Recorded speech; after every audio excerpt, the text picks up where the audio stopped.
Welcome to CreepShadow, the place where the darkest stories come alive.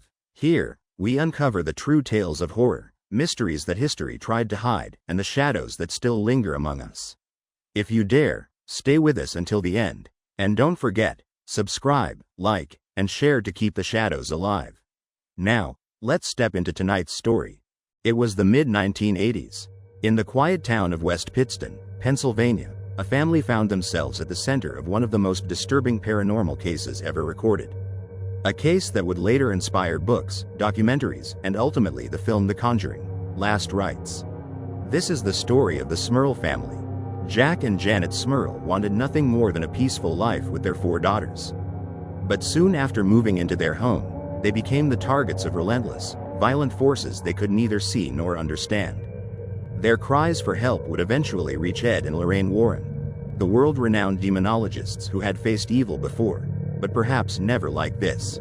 Tonight, you will hear their story exactly as it was told, based on the real case without embellishment. Sit back, listen closely, and step into the shadows of 1986. The Smurls moved into their modest duplex in 1973, hoping for a fresh start. The house wasn't perfect. It was old, a little worn down, but it was spacious enough for their growing family. They shared one side of the duplex with Jack's parents, who lived on the other side. It seemed like an ideal arrangement: family close by, a safe neighborhood, and a place to finally call home. At first, everything seemed normal. The girls played in the yard, neighbors waved from their porches, and daily life carried on just as it should.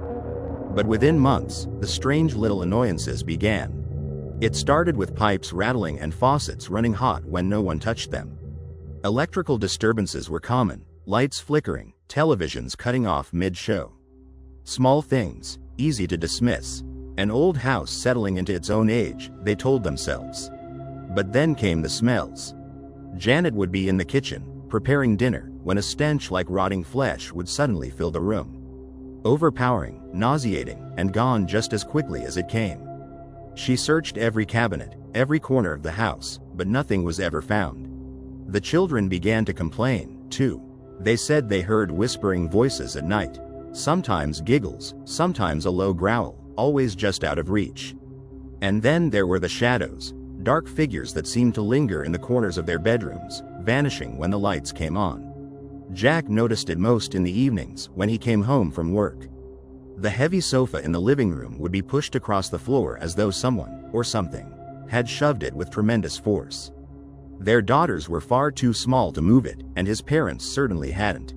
One night, as the family gathered in the living room, the television suddenly went black.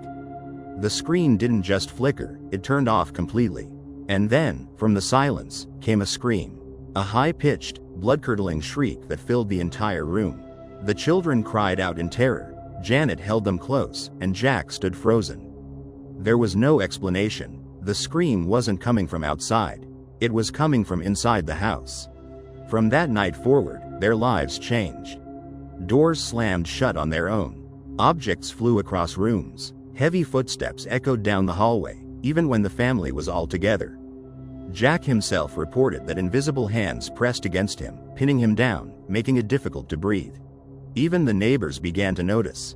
An elderly woman next door told them she could hear furniture dragging across the floors late at night, and sometimes, she swore she heard voices screaming. The Smurls tried everything they knew. Janet sprinkled holy water through the rooms. They recited prayers at night before bed. But nothing helped. If anything, the activity became bolder, more aggressive. One night, Janet awoke to the feeling of her bed shaking violently, as if something beneath it was trying to throw her off. She screamed. Almost at the same time, their daughters began shouting from their rooms. They, too, said their beds were shaking. It was no longer possible to deny it. Something dark had entered their home. Something that wasn't leaving. The disturbances inside the Smurl house did not fade.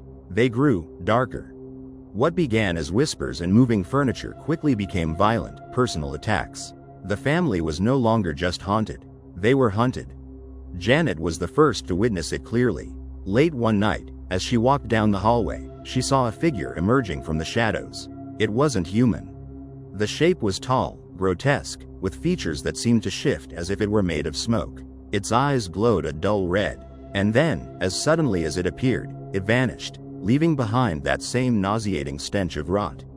Jack soon encountered it as well. While repairing a sink in the basement, he felt something grip his arm. The pressure was strong, painful. When he pulled back, he found scratches running down his forearm, deep, bleeding, unmistakably real.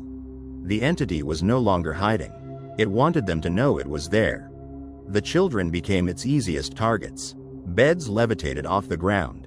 Toys flew across the room, smashing against walls. One of the daughters, Dawn, claimed she was pinned to her bed by invisible hands, unable to scream as a shadow leaned over her. Janet described nights when she felt someone climb into bed beside her. But it wasn't Jack. The weight pressed down on her, holding her still, as though something unspeakable was trying to violate her. Jack himself reported being assaulted by the force, pushed, scratched, even dragged across the room. It was relentless, and it was cruel. The family began to live in constant terror. Every corner of the house became a trap. Every night, a nightmare. When they tried to seek help, few believed them. Some priests dismissed their claims, saying it sounded like stress or imagination. Neighbors whispered that the Smurls were making it up for attention. But those who spent time in the house knew better. Visitors reported sudden chills, objects moving on their own, and that dreadful smell of decay following them from room to room. The Smurls were isolated. Their cries for help echoed into silence. As weeks turned into months, the attacks became more psychological. Voices mocked them at night, calling their names, whispering blasphemies. Jack swore he heard a guttural growl repeating his name over and over. The children became withdrawn, too afraid to sleep alone. Their schoolwork suffered. Their laughter vanished. Janet began to suffer blackouts, moments where she lost track of time. She recalled hearing the voice of an old woman calling her name from the kitchen, only to find the room empty. The voice would then echo from the basement, then from upstairs, circling her, taunting her. The entity was playing with them. The Smurls tried to carry on with normal life, but the haunting followed them everywhere. Electrical devices fried without warning. Radios blared static in the middle of the night. The television once burst into flames while the family sat in the living room. Jack's health began to decline. He grew pale, restless, exhausted from sleepless nights. Janet, too, looked gaunt and haunted, her once bright eyes filled with fear. The attacks escalated further. One evening, while in the kitchen, Janet was lifted into the air and hurled against a wall. The children screamed as she hit the floor. Bruised and shaken, she could barely speak, but she swore she felt claws around her throat as she flew. Even the pets were not spared. The family dog often barked at corners, hair standing on end, growling at something invisible. On more than one occasion, the dog was found cowering, whining, as though beaten by an unseen force. The Smurls were living in a house of torment, and by now, there was no denying it. This was not a simple haunting. It was demonic.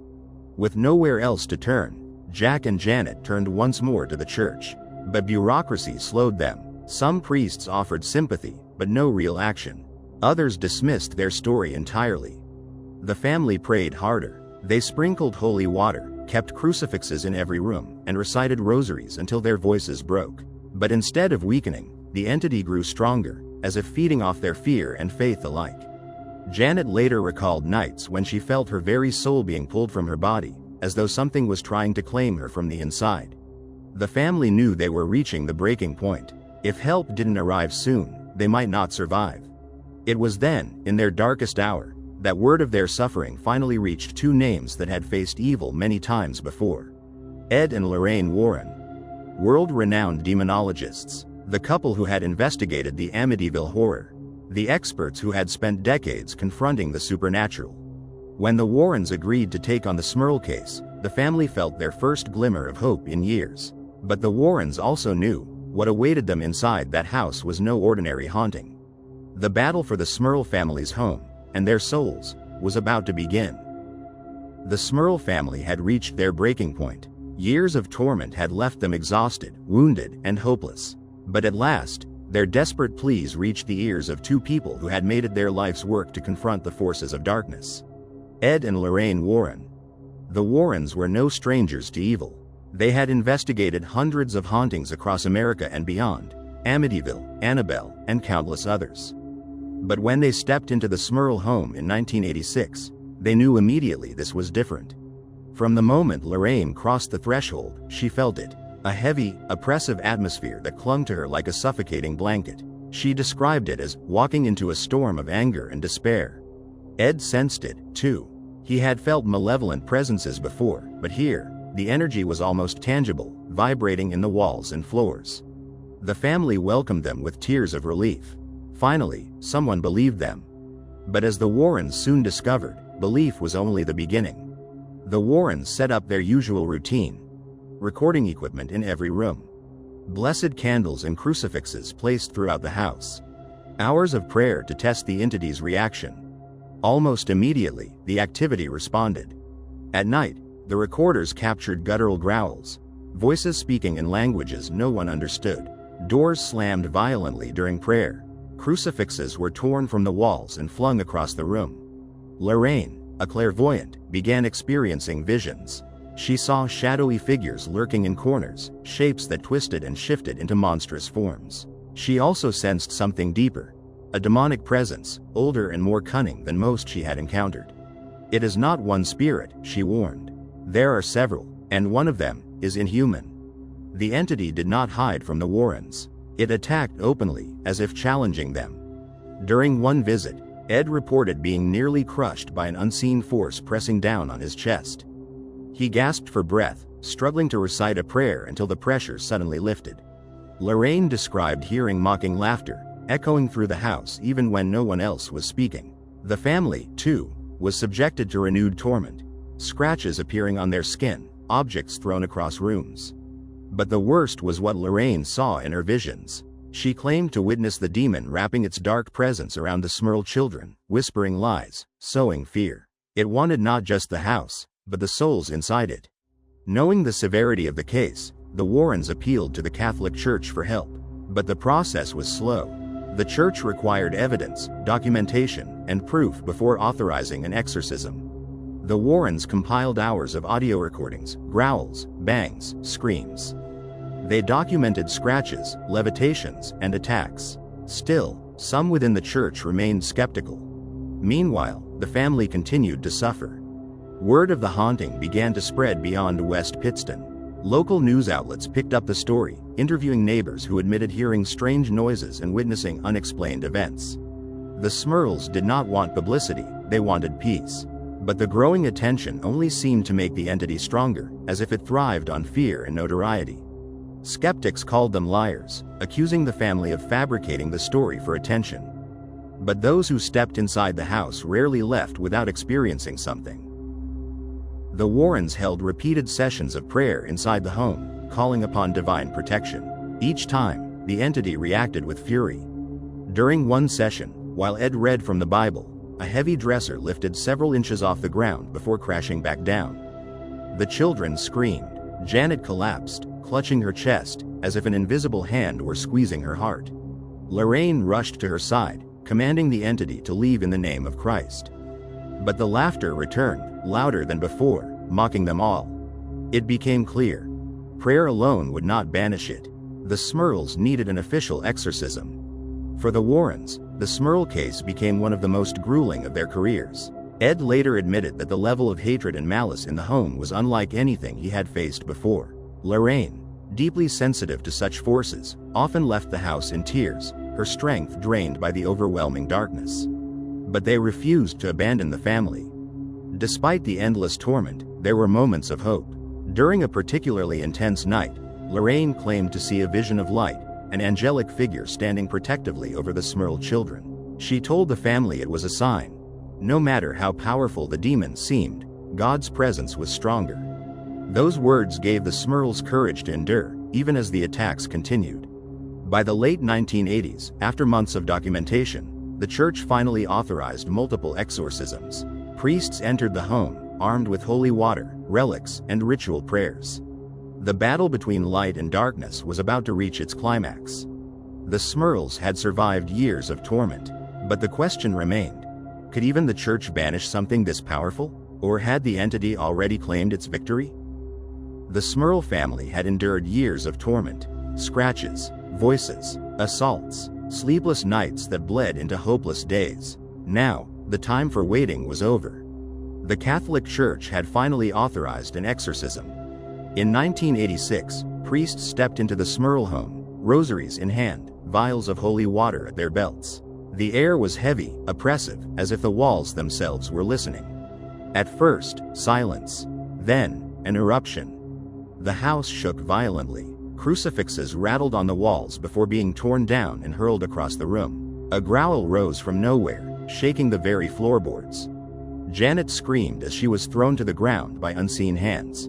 The children clutched each other, weeping, as their doors slammed shut, locking them inside. The priests pressed forward. They sprinkled holy water, chanting prayers of deliverance. And the entity fought back with all its fury. Furniture levitated, then crashed. The stench of sulfur filled the air. One priest was shoved so violently he struck the wall and collapsed.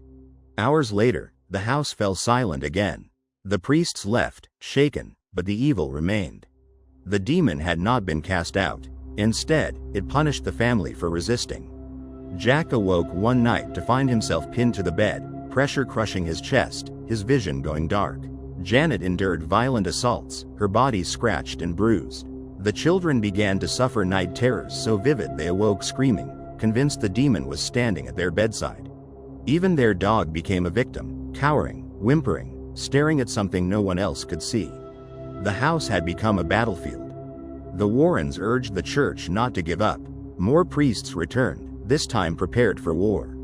Chants filled the rooms, psalms echoed against the walls. And again, the entity roared its defiance. During the rite, a heavy dresser lifted from the floor, hovering for several seconds before slamming down with a crash that shook the house. On the recordings, a voice could be heard, low, guttural, speaking in a tongue no human understood. The battle raged for hours, and when it ended, the air felt lighter. For the first time in years, the family slept through the night without disturbance. But peace would not last. Weeks later, the stench of rot crept back. Shadows slithered across the walls. The growls returned, mocking, unbroken. The second exorcism had weakened it, but not destroyed it. And the Smurls knew, if they were to survive one final confrontation. The Smurl family had endured years of torment, scratches, voices, assaults, sleepless nights that bled into hopeless days. Now, the time for waiting was over.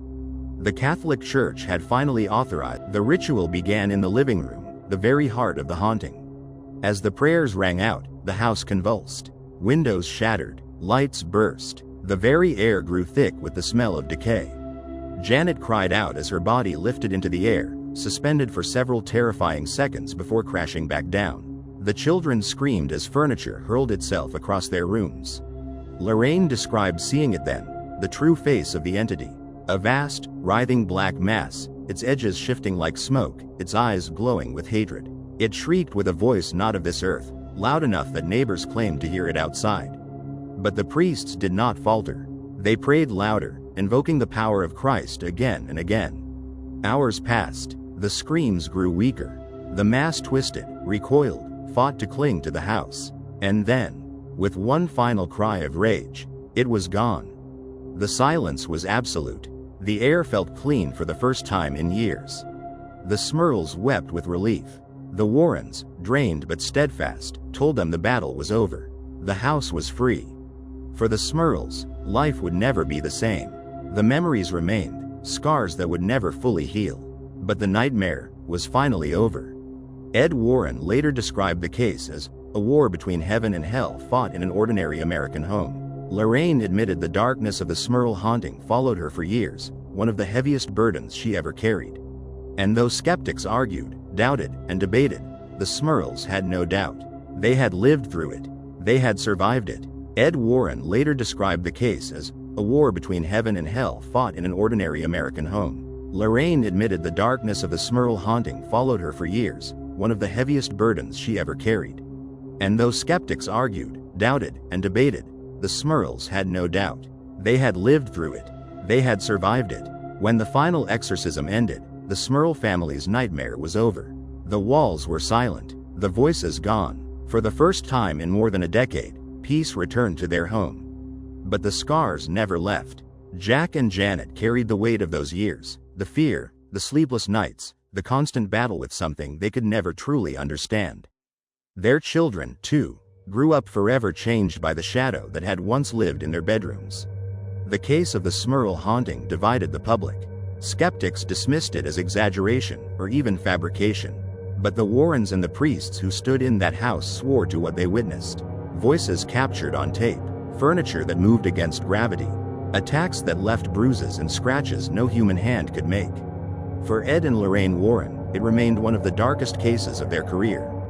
Lorraine later said she could still feel the heaviness of that home years after leaving it. It was hatred, she said, pure and ancient. The Smurls lived on, grateful for their survival, though forever marked by the past. Their story became legend, fueling debates, books, and films, including The Conjuring, Last Rites. And whether one chooses to believe or not, one truth remains. For over a decade, in a quiet duplex in West Pittston, Pennsylvania, a family fought for their lives against something no human eyes should ever see. And they lived to tell the tale.